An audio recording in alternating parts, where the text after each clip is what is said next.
చాలా కాలం క్రితం పచ్చని పొలాలు, మట్టి దారులు, చిన్న చిన్న ఇళ్లతో నిండిన ఒక ప్రశాంతమైన గ్రామం ఉండేది. ఆ గ్రామం పేరు గోపాలపురం. ఆ గోపాలపురం అనే గ్రామంలో సీత అనే అమ్మాయి ఉండేది. సీత వాళ్ళ తండ్రి ఒక రైతు, తల్లి కూలి పని చేస్తూ ఉండేవారు. సీత ఎక్కువగా వాళ్ళ బామ్మతో కాలక్షేపం చేసేది. ఒకరోజు ఉదయాన్నే తన స్నేహితురాలిని కలవడానికి వెళ్ళి వస్తూ ఉంటుంది. అప్పుడే వాళ్ళ బామ్మ, సీత తొందరగా రా, స్కూల్కి టైం అవుతుంది అని పిలుస్తుంది. అప్పుడు సీత, వస్తున్నా బామ్మ అంటూ వస్తుంది.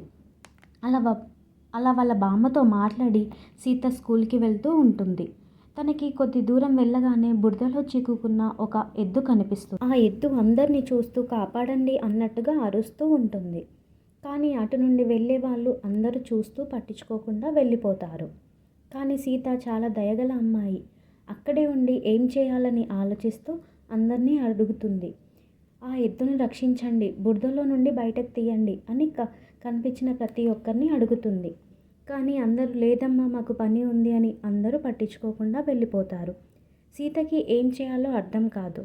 అటు ఇటు చూసి నేనే ఏదో ఒకటి చేయాలి అని ఒక పార తీసుకువెళ్ళి కొద్ది కొద్దిగా మట్టిని తీసేస్తూ ఉంటుంది.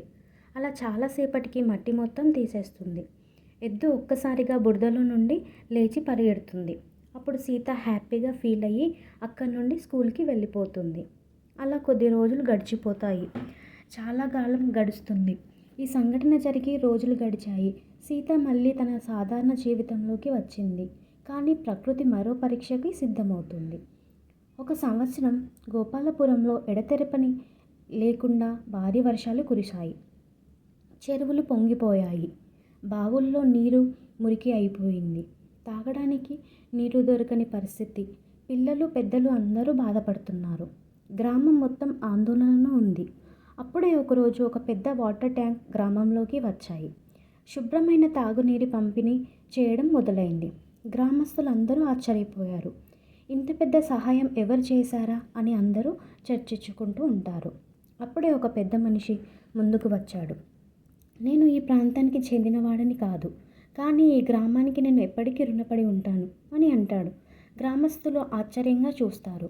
అప్పుడు ఆ పెద్ద మనిషి, కొన్ని నెలల క్రితం నా ఎద్దు ఈ గ్రామం దగ్గర బురదలో చిక్కుకుంది. ఎవ్వరూ సహాయం చేయలేదు. కానీ ఒక చిన్న అమ్మాయి ఒక్కతే నా ఎద్దుని ప్రాణంతో కాపాడింది. అందరి చూపులు ఒక్కసారిగా సీత మీద పడ్డాయి. ఆ చిన్న అమ్మాయి చేసిన మంచి పనికి కృతజ్ఞతగా ఈ గ్రామానికి నేను సహాయం చేస్తున్నాను. గ్రామస్తుల కళ్ళల్లో నీళ్లు సీతను గర్వంగా చూశారు. ఒక చిన్న మంచి పని, ఒక చిన్న మనసు ఎంత మార్పు తీసుకురాగలదో అందరికీ అర్థమైంది. చిన్న సహాయం కూడా జీవితాలను మార్చగలదు. మంచి మనసుతో చేసిన పని ఎప్పుడూ తిరిగి వస్తుంది. దయా కృతజ్ఞత ప్రపంచాన్ని నిలబెడుతుంది.